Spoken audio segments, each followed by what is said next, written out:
حضرت خلیل اللہ نے اللہ سے دعائیں مانگ مانگ کے بیٹا لیا تھا. عمر کا پچھلا حصہ ہے، اولاد نہیں ہے. اللہ سے دعا مانگتے ہیں اللہ مجھے اولاد عطا کر دے. رات کے پچھلے پہر اٹھ اٹھ کے دعائیں مانگتے ہیں. خیر اللہ نے کرم فرمایا. حضرت سارہ کے بطن سے تو اولاد نہیں ہوئی، اب حضرت ہاجرہ سے نکاح کیا. اب حضرت ہاجرہ سے نکاح ہوا تو اللہ نے ان کے بطن سے انہیں ایک خوبصورت بیٹا دیا جس کا نام اسماعیل رکھا. اللہ اکبر! اللہ کی کتنی بڑی آزمائش تھی. اللہ کی طرف سے آواز آئی میرے حکم کی تعمیل کرتے ہوئے اپنی زوجہ کو اور اپنے بیٹے کو وادی غیر ذی زرع میں چھوڑاؤ. تو پھر وہ آج جہاں کعبۃ اللہ ہے، یہاں پہاڑوں کے بیچ حضرت ہاجرہ کو چھوڑ کے حضرت خلیل اللہ واپس چلے گئے. اور پھر جب حضرت اسماعیل علیہ السلام کی عمر 13 سال ہوئی تو ایک بار ملنے آئے تو حضرت خلیل اللہ کو حکم ہوا، خواب آئی اور خواب میں یہ حکم ہوا. نبیوں کی خواب بمنزلہ وحی ہوتی ہے. ہمارے جو خواب ہیں ان میں سے کچھ خواب ایسے ہیں جن کو کہا گیا نبوت کا 46واں حصہ ہے، اچھے خواب. لیکن ہمارے خواب ادغاث و احلام ایسے بھی ہوتے ہیں جو دن کے خیالات کا عکس ہوتے ہیں. کچھ ہمارے خواب ایسے ہوتے ہیں کہ جو شیطان کی طرف سے ہمارے اوپر ہوتے ہیں، شیطانی خیالات کا عکس ہوتے ہیں. لیکن کچھ خواب ایسے ہوتے ہیں کہ جو ہے وہ اچھے اور صالح خواب ہوتے ہیں. لیکن نبی کا کوئی خواب ادغاث احلام نہیں ہوتا. نبی کا کوئی خواب جو ہے وہ شیطانی خیال کا نتیجہ نہیں ہوتا، اس لیے کہ نبی پر شیطان وسوسہ اندازی نہیں کر سکتا. اور اگر اس امکان کو مان لیا جائے تو ساری شریعت مشکوک ہو جاتی ہے. تو یہ امکان ہی نہیں ہے کہ نبی پر شیطان اثر انداز ہو سکے. اللہ اکبر! نبی تو نبی رہا. نبی کے سچے غلام جو ہیں، شیطان تو ان کے راستے میں رکاوٹ نہیں ڈال سکتا جب وہ اللہ کی طرف سے دیے ہوئے تقوی سے مالا مال ہو جاتے ہیں. خیر تو خواب دیکھا کہ میں بیٹے کو ذبح کر رہا ہوں. تو آئے اور بیٹے سے کہا، پہلے زوجہ سے کہا کہ بیٹے کو تیار کر دو، ہم نے دوست کی دعوت پہ جانا ہے. ویسے خلیل عربی میں بوڑھے دوست کو ہی کہتے ہیں، اور حضرت ابراہیم اللہ کے خلیل کہلائے. رب نے ابراہیم کو اپنا دوست قرار دیا. تو پھر کہا دوست کی دعوت ہے، دوست کا بلاوا ہے، میں نے بیٹے کو وہاں لے کے جانا ہے. تو حضرت ہاجرہ بیٹے کو تیار کر دیتی ہیں، کنگھی بھی کرتی ہیں، بالوں میں تیل بھی لگاتی ہیں، خوبصورت کپڑے بھی پہناتی ہیں. اللہ سے مانگ مانگ کے لیا گیا بیٹا. اللہ اکبر! اب 13 سال کی عمر، فلما بلغ معہ السعی، جب وہ بلوغت کی عمر میں پہنچا، چلنے پھرنے کے قابل ہوا، تو حضرت ابراہیم علیہ السلام ان کو لے کے ساتھ چلے.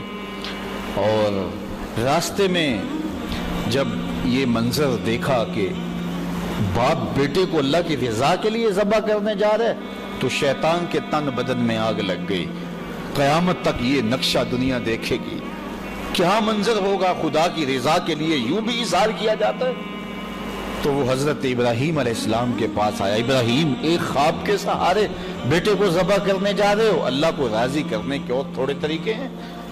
تو حضرت خلیل اللہ نے پتھر اٹھا کے اس کے جو ہے وہ مارا، کہا ہٹ جا، میرے پاس ایک اسماعیل ہے، 1000 اسماعیل بھی ہوتے قربان کر دے. یہ وہی جگہ ہیں. پھر حضرت اسماعیل کے پاس آیا تو انہوں نے بھی یہی بات کہی، کہا کہ ماں کی ممتا بڑی کمزور ہوتی ہے.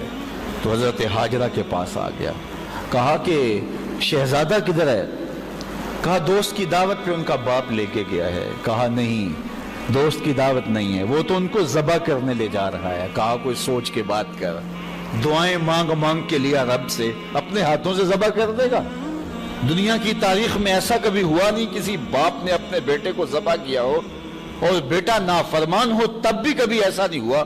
یہ تو وہ بیٹا ہے کہ جس کی پیشانی میں اجالے رکھے ہوئے ہیں، جس کی چمکدار آنکھیں خیرہ کر دیتی ہیں. کیا اس بیٹے کو ذبح کرے گا؟ اور باپ بھی اتنا نرم دل، پھر مانگ مانگ کے لیا. مجبور ہو گیا، کہنے لگا کہ وہ اسے اللہ کا حکم کہتا ہے. تو حضرت ہاجرہ سلام اللہ علیہ نے کہا ظالم بھاگ جا، اگر اللہ کا حکم ہے میری گود میں ایک اسماعیل ہے، 1000 اسماعیل بھی ہوتے قربان کر دے. یہ انوکھی داستان تھی جو کائنات میں رقم ہونے جا رہی ہے. یہ کوئی افسانہ نہیں ہے، یہ امر واقعیہ ہے، یہ ہونے والی داستان ہے. جس کی یادیں پورے عالم میں بکھری ہیں. کائنات میں ایسا انوکھا واقعہ ہے، ایسا البیلا واقعہ زمانے میں نہیں دیکھا ہوگا جو یہ واقعہ رقم ہونے جا رہا ہے. حضرت اسماعیل 13 سال کی عمر اور حضرت ابراہیم اپنے بیٹے کو ساتھ لیے جا رہے ہیں. راستے میں میٹھی میٹھی باتیں بھی ہو رہی ہیں. جب منا کی اس وادی میں پہنچے، آج حاجی جو ہے جب وہ رمی جمار کرتا ہے تو وہ کہتا مجھے فون پہ بتا دو کہ میرا جانور ذبح ہو گیا کہ نہیں ہو گیا. اس میں اتنی ہمت نہیں ہوتی کہ اس قربان گاہ پہ چل کے جائے. وہ کہتا ہے تھکن سے چور ہوں. اللہ اکبر، حاجی تجھ سے تو چل کے جائے نہیں جاتا اور شریعت نے تجھے سہولت بھی دے دی، کوئی ضروری نہیں ہے کہ تو وہاں جائے. لیکن ذرا دیکھ وہ منظر کتنا دلاویز تھا. اگر حاجی کو کہا جاتا کہ بیٹا بھی ساتھ لے جانا ہے اور وہاں بیٹے کو ذبح نہیں کرنا، صرف گردن پہ چھری ہی رکھنی ہے، تو کلیجے کانپ جاتے. اللہ اکبر، رسم بھی ادا نہ ہو پاتی. لیکن یہاں ایک انوکھا واقعہ عملاً روح پذیر ہوا. فلما بلغ ماہ السعی، جب وہاں پہنچے تو کہا یا بنیا، اے میرے بیٹے. اللہ کتنا میٹھا اور دلاویز انداز تھا. اے میرے بیٹے، یا بنیا، یا بنی نہیں کہا، میرے بیٹے نہیں کہا، بیٹے نہیں کہا، یا بنیا، اے میرے بیٹے. اس میں اپنائیت کا جمال دیکھیے اور ٹپکتا ہوا شہد دیکھیے پیار کا. اے میرے بیٹے، میں نے خواب دیکھا ہے، انی اذبحک فانظر ماذا تری، کہ میں تمہیں ذبح کر رہا ہوں. فانظر ماذا تری، اب تو بتا تیری رائے کیا ہے. باپ نہ بتاتا ذبح کر لیتا، لیکن نے بیٹے کو شامل کیا. بتانا، میں نے یہ خواب دیکھا ہے اور نبی کا خواب بمنزلہ وحی ہے. اب تو بتا تیری رائے کیا ہے، مجھے بتائیے. باپ بیٹے کو کہے کہ میں تجھے ذبح کرنا چاہتا ہوں. اللہ اکبر. باپ اپنی مرضی سے بعض اوقات کسی بیٹے کی کسی خدمت کی وجہ سے اس کو تھوڑا سا زیادہ دے دے، یا اس سے شفقت کا رخ زیادہ ہو، یا اس کو کچھ ترجیح دے دے، تو دوسرے بیٹے ناراض ہو جاتے ہیں اور باپ کے خلاف جا کے اپنے چچاؤں سے اور دوسرے رشتہ داروں سے بات کرتے ہیں کہ ہمارا باپ ظالم ہو گیا ہے. یار اس کا روح سخن تھوڑا سا دوسرے بیٹے کی طرف ہوا تو جا کے شور کر دیا اولاد نے کہ میرا باپ ظالم ہو گیا ہے. لیکن ذرا یہاں کہانی دیکھیے باپ کیا بول رہا ہے. بیٹا میں تجھ کو ذبح کرنا چاہ رہا ہوں. فانظر ماذا تری، مجھے بتا تیری رائے کیا ہے. تو بیٹا کیا جواب دیتا ہے؟ کائنات میں ایسا منظر نہیں دیکھا ہوگا. بیٹا خاموش ہو جاتا، سر جھکا لیتا. یہ بھی بڑی بات تھی، امتثال امر تھا. بیٹا کہتا جی جس طرح آپ نے دیکھا میں تو کچھ نہیں کہہ سکتا. یہ بھی امتثال امر تھا.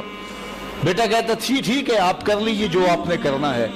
تو یہ بھی امتثال امر تھا. لیکن جو بیٹے نے کہا، کائنات نے ایسا منظر یہ بھی نہیں دیکھا ہوگا. بیٹے نے یہ نہیں کہا ہاں کر لیجئے، بیٹے نے یہ نہیں کہا کہ خاموشی اختیار کر لے، گردن جھکا لی. ذرا دیکھیے، بیٹے نے کہا یا آباتے. باپ نے کہا تھا نا یا بنیا، اے میرے بچے، اے میرے بیٹے.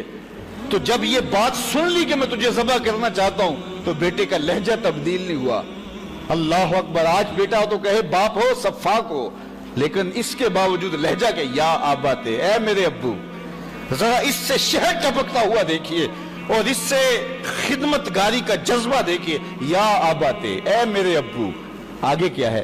یا آبات فعل ما تؤمر، ابو ذبح کیا ہے، جو بھی کرنا ہے کرو. یا آبات ذبح نہیں کہا، اے ابو ذبح کر دیجئے. ذبح کا جواب ذبح میں دیا جاتا نا، لیکن بیٹا 2 قدم آگے بڑھ گیا. یا آبات فعل ما تؤمر، ابو ذبح کیا ہے، جو بھی کرنا ہے کیجئے. باقی رہی بات میری، یہ کام آسان تو نہیں کہ گردن پہ چھری چلے اور میں تڑپوں نہ، لیکن اللہ کی مدد ہو تو یہ مشکل بھی نہیں، ستاجدونی انشاءاللہ من الصابرین. آپ دیکھیں گے رب نے چاہا تو صبر کر کے دکھاؤں گا، تڑپوں گا بھی نہیں. باپ رسی بھی ساتھ لے گیا تھا، چھری بھی ساتھ لے گیا تھا. چھری نکالی. یہ کوئی قصہ نہیں، یہ کوئی افسانہ نہیں ہے، یہ حقیقت اور امر واقعیہ ہے. چشم فلک نے پہلی مرتبہ یہ منظر دیکھا. آج حوریں بھی دیکھ رہی تھی، غلمان اور رضوان بھی دیکھ رہے تھے، فرشتے بھی جھک جھک کے دیکھ رہے تھے. مالک قیامت آنے والی ہے.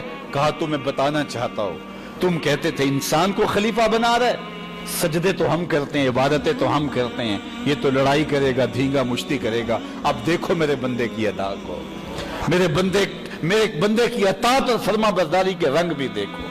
اللہ اکبر. باپ نے بیٹے کو لٹایا، رسیوں سے بدن جکڑ لیا، ہاتھ میں چھری پکڑی ہے اللہ اکبر، حضرت اسماعیل کو لٹایا۔ قرآن نے وہ باقاعدہ منظر نکاری کی ہے، فلما اسلما وتلہ للجبین، جب دونوں راضی ہو گئے۔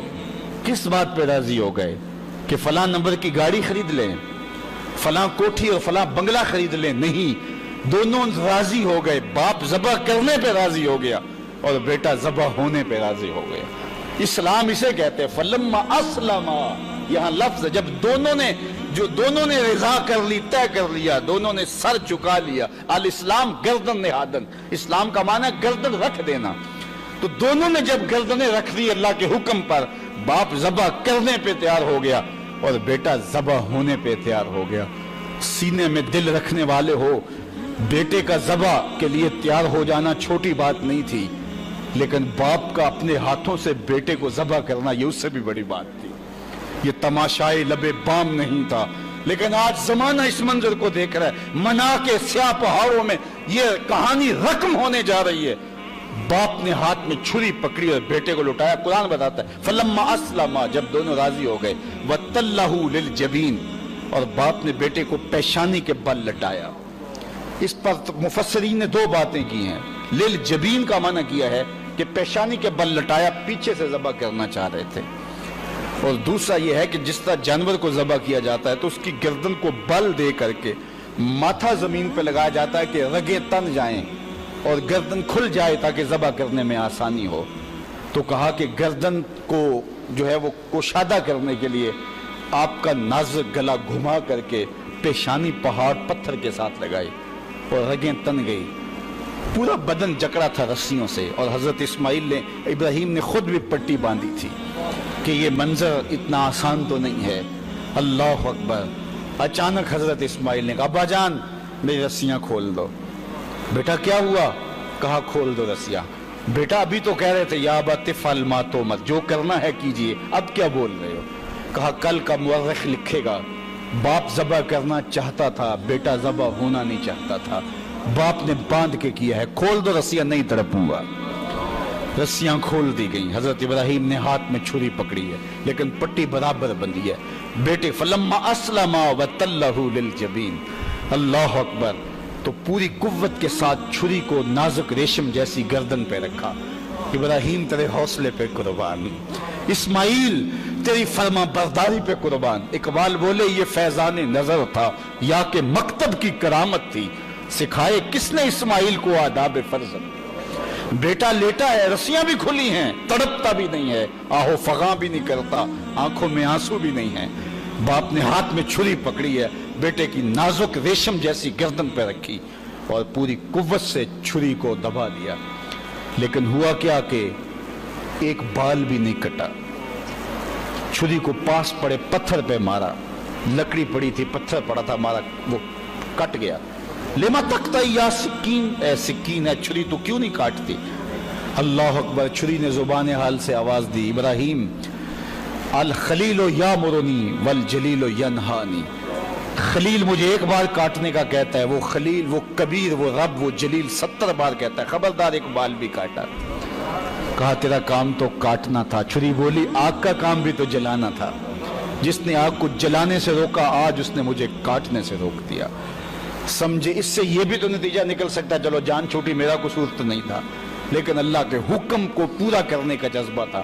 پتہ نہیں دل میں کیا بات آ گئی کہ چھری کو روک دیا گیا۔